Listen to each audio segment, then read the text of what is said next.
जब तू बहुत छोटा था ना तब लाया था ना इसको, तो 2013 में लाए थे। ये सड़क पे मिली थी है ना, गाड़ी के पास बेचारी छोटी सी बिल्ली।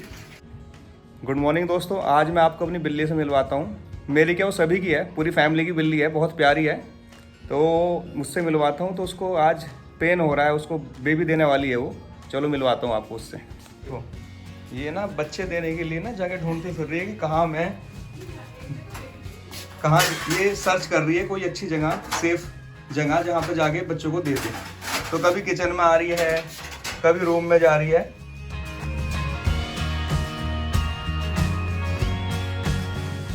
अब देखो ये बाथरूम में गई है। अरे बाथरूम में कोई बच्चे देने की जगह, अब रूम में चले जाओ भाई बिल्ली। अच्छा अभी पानी पी रही है ये। तो पहले करते हैं बढ़िया सा नाश्ता, सुबह का टाइम है, और फिर आपसे गुफ्तगू करेंगे आज की स्पेशल। चाय मेरी बन चुकी है ऑलमोस्ट, अंडा ब्रेड रेडी हो रहा है। ब्रेकफास्ट का फुल लुत्फ लेते हैं।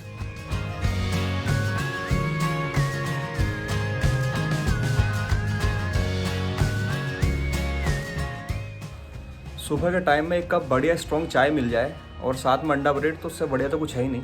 अब मज़ा लेते हैं फुल।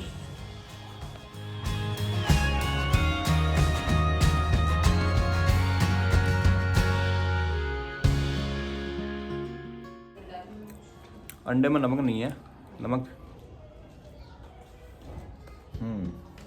डाल देते हैं। चाय पी लेते हैं कैसी है। चाय बढ़िया है, मैं बनाऊंगा तो अच्छी बनेगी। यार बाल बार बार नीचे आ रहे हैं, अपना कैप ही लगा लेता हूँ। सख्त लोंडा बन जाता हूँ, ये लड़की बन जाता हूँ। नहीं, लोंडा ही हूँ भाई। हाँ ये तो सही है, चाय पीने में मज़ा आ जाएगा। अब नाश्ता तो कर लिया, नाश्ता अच्छा था, लेकिन साला है बड़े बाल बीमारी। इतने बड़े बाल रख लिए और ये संभालने में नहीं आते। खाना खाओ तो मुंह में जाता है बाल साथ में, और बड़ी टेंशन होती है। तो सोच रहा हूँ 2-3 साल बाद कटवाए लेता हूँ बाल, बहुत रख लिए अब तो। चलते हैं कहीं घूम के आते हैं। आज प्लानिंग है 1-2 घर देखने की। सोच रहा हूँ एक घर ले लिया जाए यहाँ पर, तो घर भी देखना है आज। देखते हैं क्या रेट चल रहा है मार्केट में। प्रॉपर्टी डीलर से मिलते हैं 1-2 से, और थोड़ा चेक करते हैं प्राइस वगैरह क्या चल रहा है यहाँ पर। देखो तेल लगाने से कितनी प्रॉब्लम होती है। ये इस वाली सीट पे मैं बैठता हूँ और मैं तेल नहीं लगाता, इसलिए मेरी आपको क्लीन मिलेगी पीछे का जो है हेड रेस्ट है। लेकिन आप ये वाला देखो, यहाँ मेरी वाइफ बैठती है वो तेल लगाती है सिर में, तो देखो ये क्या हालत हो रही है गंदी हो गई है सीट। चलिए क्लीन कराएंगे कभी इसको मौका लगा तो। फिलहाल तो चलते हैं।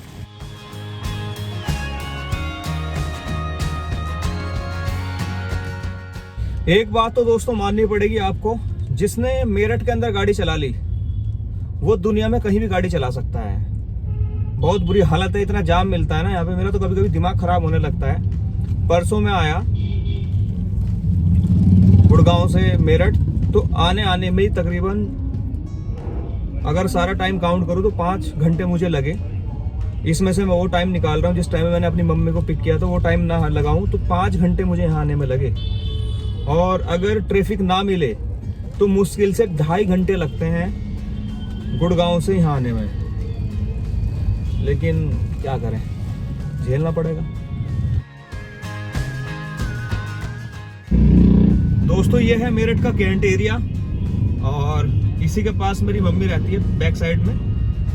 कैंट एरिया से लगा हुआ ये हमारा घर। और ये देखिए, ये जो आप बोर्ड देख रहे हैं ना, ये सेना भर्ती कार्यालय है।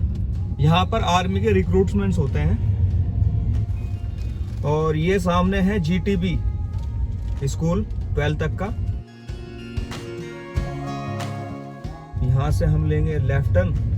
GTB स्कूल से जैसे आप लेफ्ट टर्न लेते हो, मुश्किल से 200-300 मीटर आगे जाके मेरी मम्मी रहती है। तिवाड़ी क्वार्टर एक जगह है जहाँ मम रहती है मेरी। मुझे जो घर दिखाने वाले हैं वो मेरे अंकल ही दिखाने वाले हैं। वो बेसिकली क्या है कि मेरी जो वाइफ है उसके मामा हैं, तो उन्होंने 2-3 घर देख के रखे हैं मेरे लिए। तो कह रहे हैं चल मैं दिखा देता हूँ तुझे। लेकिन अभी मैंने उनके पास फ़ोन किया तो वो कहीं बिजी हैं, तो कह रहे हैं 2-3 बजे करीब घर दिखाएंगे। तो चलिए अब पहले मम्मी के पास ही चलते हैं, थोड़ा टाइम मम्मी के साथ स्पेंड करते हैं। हो भाई, ये है मीर, कभी मुझे हाँ कभी तो मुझे बोलता है मामू और कभी बोलता है अंकल, एक ही बार में मामू बोल देगा। इसका सीन क्या है, कभी तो मुझे मामू बोलता है और कभी अंकल बोलता है, एक ही बार में मामू फिर अंकल। कंफ्यूज रहता है कि मैं इसका मामा हूँ या अंकल हूँ। बेटा मैं तुम्हारा मामा हूँ, मुझे परेशान मत करो। अरे कैप क्यों पहन लिया मीरा आपने, कहाँ जाओगे कैप पहन के आप? हाँ कहाँ, बाहर जाना है चॉकलेट खाने या मिठाई खाने या रसगुल्ले खाओगे? मैं गाड़ी में बैठूंगा। अच्छा मेरी गाड़ी में बैठोगे, फिर क्या करोगे गाड़ी में बैठ के, बताओ? गाड़ी में बैठ के चॉकलेट खाएंगे। तो गाड़ी में बैठने के लिए भैया सिर पे, आप एक बात बताओ, गाड़ी में बैठने के लिए टोपा पहनने की क्या जरूरत है? वो तो बिना टोपे के ही पहन बैठ सकते हो गाड़ी में आप। अच्छा मैंने तो ऐसे इसलिए पहना हुआ, मुझे ठंड लग रही थी। आपको भी ठंड लग रही है? अच्छा। ऐसा बच्चा है जिस काम के लिए इसको सबसे ज्यादा मना करा जाता है, वही काम सबसे ज्यादा करता है ये, है? अब अगर हम इसे बोले ना कैप मत पहनना, तो कैप पहनेगा ही पहनेगा ये। ये देखो तैयारी कर ली है, वो कैप मत पहनो भाई, क्या जरूरत है कैप पहनने की, बिना कैप के अच्छे लग रहे हो आप। कल ये क्या कर, वो जो बिल्ली मैंने आपको दिखाई ना भी, उस बिल्ली के पीछे ऐसा पड़ा है, उसके दर्द होने लगा बेचारी के। हम मना करते रहे, कम से कम इसको आधा घंटा मना करा होगा, पर ये माना नहीं। एंड में हम ही थक गए। ये देखो ये स्पाइडरमैन है या सुपरमैन है या काला चोर है, ये तो आप ही देखो इसको क्या हालत करी है इसने अपनी। अगर इसे कोई रात को ऐसा देख रहे तो डर के मारे चीख मार दे। मेरी मम्मी को ठंड लग रही है, देखो कैसे लेटी हुई है अंदर, एक्चुअली उनकी तबीयत खराब हो रही है। ओए भाई रहना। चलो जी खाना वाना तो खा लिया है और 2 भी बज गए हैं। अब चल के सबसे पहले देखते हैं, नज़दीक में ही घर है, देखते हैं कैसा बना हुआ है। अगर ठीक लगा तो फिर इस बारे में डील करेंगे, नहीं लगा तो फिर दूसरा देखने के लिए जाएंगे। लड़के की सैलरी 3.5 लाख रुपए है। उसने सऊदी अरब में अगर लड़का रह रहा है तो इसका मतलब ये हुआ जी, उसकी जो सैलरी है वो 15 से 20 हज़ार रियाल के बीच में सैलरी हुई उसकी। तो इसका मतलब ये मान कर चलो जी, उसका वहाँ पर 6-7 हज़ार रियाल का खर्चा तो महीने का है वहाँ पर उसका। सब कुछ खर्च करके उसको बच के आ रहा वहाँ पे, क्योंकि अब मेरठ और आसपास का दिल्ली के एरिया में तो कोई अगर लाख रुपए महीना भी कमा रहा है तो बहुत बढ़िया है। हाँ। है ना, क्योंकि यहाँ पे लिविंग कॉस्ट कम है। वहाँ पे तो अगर रेंट पे एक मकान भी लेना चाहो आप, 2 बेडरूम सेट लेना चाहो सऊदी अरब में, तो आपका 1 लाख रुपए का खर्चा उसको ले जाना है ना। क्योंकि वो हम क्या, हमारे साथ क्या होता है कि हम इंडियन करेंसी में कैलकुलेट करके देख लेते हैं क्या हम कमा रहा है, लेकिन हम ये नहीं देखते वो कमा तो रहा है वहाँ की करेंसी में, वही की करेंसी में वो खर्च भी कर रहा है।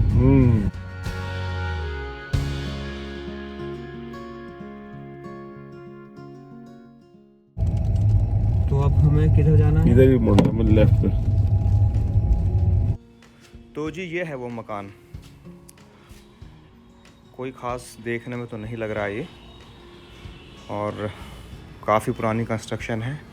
और कैंट एरिया में ये भी प्रॉब्लम है कि आप इसको दोबारा तोड़कर बना नहीं सकते। तो इसको बनाने देंगे नहीं? अच्छा, चेंजिंग कर सकते हैं। ठीक। घर के सामने ये छोटा सा लॉन है, इसको साफ़ सफाई करके आप बना सकते हैं छोटा मोटा लॉन। बाकी तो ऐसा कुछ खास मुझे लग नहीं रहा है यहाँ पे। इस तरह का लॉन यहाँ बन जाएगा इस साइड में, लेकिन मुझे आसपास का माहौल अच्छा नहीं लग रहा है इसके चारों तरफ का। ये जगह है ना आगे, ये आप भी मिल जाएगी ये वाली ना। हाँ, इसमें कोई और बना भी तो नहीं सकता? बना भी नहीं सकता। हाँ, है किसका ये बेगमपुर पे दुकान है इनकी, पंजाबी है। अच्छा, तो क्या मांग रहे हैं इसके? वो 35 कहते हैं। 35 लाख। हाँ।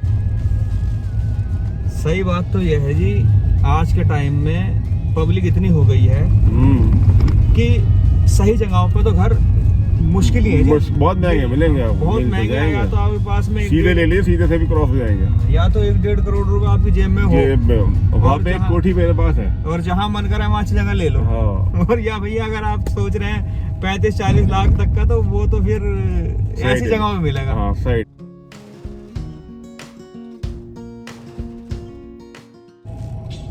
60 लाख रुपए यू प्रॉपर्टी ली हुई है मैंने, उसके अंदर मैंने 20 लाख रुपए का लोन उठाया हुआ है। अच्छा, 40 हाँ। लाख से दे रखे हैं। हाँ जी, उसमें मैंने दे रखे हैं 35 दे रखे हैं, बाकी मैं 4 लाख बाद में देने, जब वो आपको पोजीशन मिल जाएगी। वो मिलनी है नहीं। अब उसमें क्या है कि 20 लाख क्यों नहीं? हाँ जी, मिलना ही नहीं है उसका कोई सीन ही नहीं है। 6 साल में उसमें काम, आज तक तो काम स्टार्ट नहीं हुआ पूरा। उसमें जितना बना खड़ा उतना ही बना खड़ा हुआ, ऐसा खड़ा हुआ है। बाहर का प्लास्टिंग यानी सारा रिनोवेशन का काम उसमें सारा पड़ा हुआ है। नहीं तो आप कंपनी पे क्लेम करिए। कुछ नहीं कर सकते आप। 32,000 प्लॉट हैं जेपी, 32,000 फ्लैट हैं जेपी वालों के, और 32,000 और 32,000 लोग कोर्ट में डाल रखा, हर जगह डाल रखा, कुछ नहीं हो रहा है। जब 32,000 कुछ भी सुनवाई नहीं है। अब 32,000, अब मेरे 60 लाख रुपए वहाँ बर्बाद है। अब क्या है, उसकी इंस्टॉलमेंट जा रही है 20,000 रुपए की। अगर इंस्टॉलमेंट रोक देते हो तो बैंक फिर ऐसे तैसे करेगा, फिर बैंक मेरे पे केस डालेगा। तो ठीक है, बैंक ने किस बेस पे दिया लोन? बताऊंगा। बैंक क्या करता है, जिस प्रॉपर्टी को आपने फाइनल किया है उस प्रॉपर्टी पे लोन दे देता है बैंक। तो उस प्रॉपर्टी पे उसने 20 लाख रुपए लोन दे रखा मुझे, तो 20,000 की EMI तो वो जा रही है। 18,000 रुपए जो मैं रेंट पे रह रहा हूँ, वो टोटल मोटा 38,000 रुपए 40 ही मान लो, क्योंकि इलेक्ट्रिसिटी बिल वगैरह सब 40 ही मान लो आप। 40,000 रुपए तो हर महीने ऐसा निकल जाते हैं कि कभी थे ही नहीं जेब में। ये हालत है। फाइनली लौट के आ गए हैं। 2 घर देखे हमने, और दोनों ही घर बहुत ही घटिया लोकेशन पे थे और बहुत ही ज़्यादा महंगे भी थे। रजिस्ट्री थी नहीं, एक की रजिस्ट्री थी भी तो वो इतना महंगा था और कोई नक्शा पास नहीं था उसका, इसलिए उसको कैंसिल कर दिया। जो दूसरा देख के आए उस पर रजिस्ट्री करा नहीं सकते आप, तो वही पैसा लगा के फ़ायदा क्या। और प्रॉपर्टी के जो रेट हैं वो 40 से 50,000 रुपये गज हैं, वो भी अनऑथराइज्ड कॉलोनी के अंदर। तो इतनी बुरी हालत है। तो ऐसे घर देख के वैसे ही मूड ख़राब हो चुका है, दिमाग की दही हो चुकी है। वही कहावत हो गई कि फाइनली लौट के बुद्धू घर पे आए। चलिए दोस्तों, घर आ गए हैं। वीडियो पसंद आई है तो लाइक करें, और सपोर्ट के लिए चैनल को सब्सक्राइब करना बिल्कुल ना भूलें। Bye bye.